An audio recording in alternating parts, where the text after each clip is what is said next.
Vice ganda, hindi na nakapagpigil at pinagsabihan na si Carlos Yulo. Yan po yung ating bibigyan ng komento, reaction, opinion sa araw na ito. Pero bago po tayo magpatuloy, nais ko lang po kayong imbitahan, lalong-lalo na po sa mga bagong napadaan lang dito sa ating channel. Huwag niyo po sanang kalimutan na mag-subscribe. Hit nyo na rin po notification bell para lagi po kayong updated sa mga bago pang video na ating ilalabas. Share, like, and comment din po kayo mga tagapanood, ating nang babasahin at pupusuan. At muli po akong maglalambing sa inyo, lalong-lalo na po sa mahilig sa politika dyan.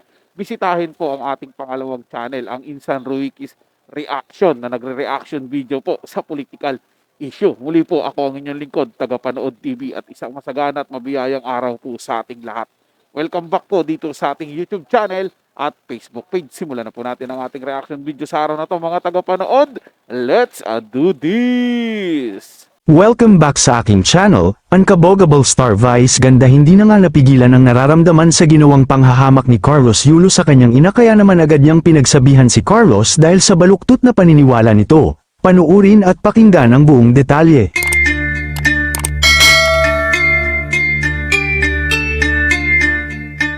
Hindi na nga nakapagtimpi pa ang komedyante at It's Showtime host na si Vice Ganda at nagsalita na nga laban kay Carlos Yulo dahil sa mga naging pahayag nito laban sa kanyang magulang na si Angelica Yulo at Mark Andrew Yulo.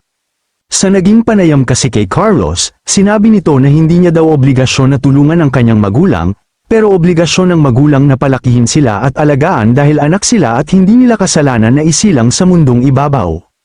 Nakakapansin din na ang naging pahayag ni Carlos ay kaparehas ng naging pahayag at paniniwala ni Chloe San Jose tungkol daw umano sa toxic Filipino culture na ang ibig sabihin ay ang pagkakaroon ng utang na loob sa magulang at obligasyon na tulungan ito kung sakaling may trabaho na ang kanilang anak.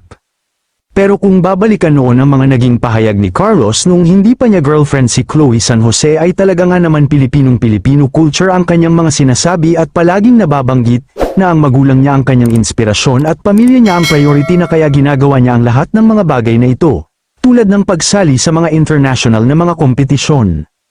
Pero ngayon nga ay tila yung dating mabait, mapagmahal at magalang na Carlos Yulo ay nag-iba ang pagkatao at tila nag-iba ang pananaw magmula nang maging kasintahan niya si Chloe San Jose na ayaw sa Filipino culture.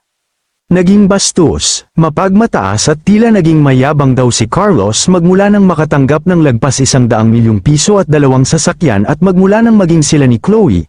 Dito rin natutunan niyang tapakan ang pagkatao ng kanyang ina at akusahan na isang magnanakaw, na kauna-unahang atleta na nagbitaw ng mabigat na salita laban sa kanyang magulang.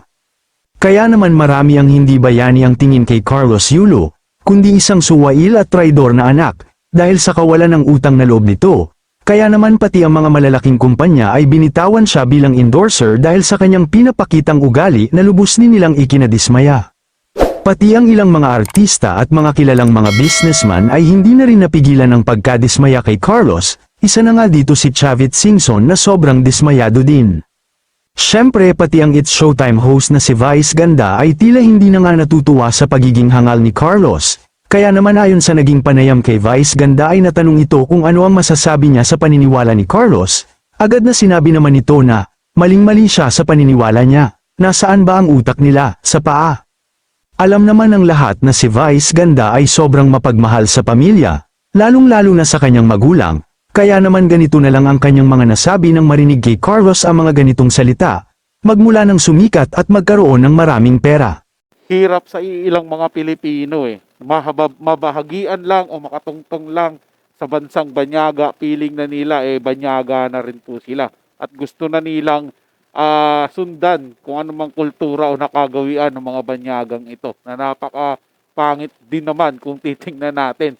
Biruin mo, ipinanganak ka sa mundo, tapos hindi ka magiging tatanaw ng utang na loob sa mga magulang mo na siyang nagsilang sa'yo. Yun na yung magiging gusto mong gawing culture. Tatanggalin na nila yung nakagisnan ng mga Pilipino na pagtanaw ng utang na loob. Maliit na bagay nga minsan, tinatanaw natin ng utang na loob yan sa ibang tao. What more pa kaya sa pamilyang nagsilang at nagpalaki po sa atin.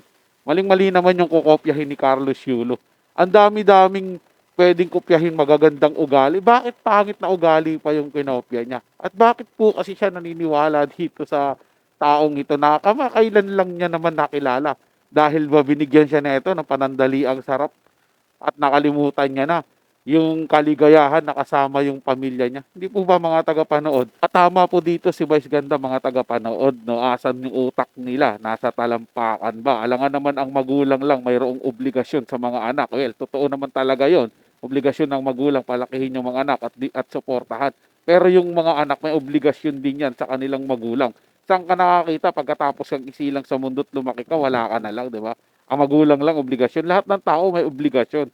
Asan nga talaga utak ng dalawang to mga tagapanood? Kasi kung may obligasyon ng magulang, may mga obligasyon din ang mga anak. Yan po yung realidad mga tagapanood.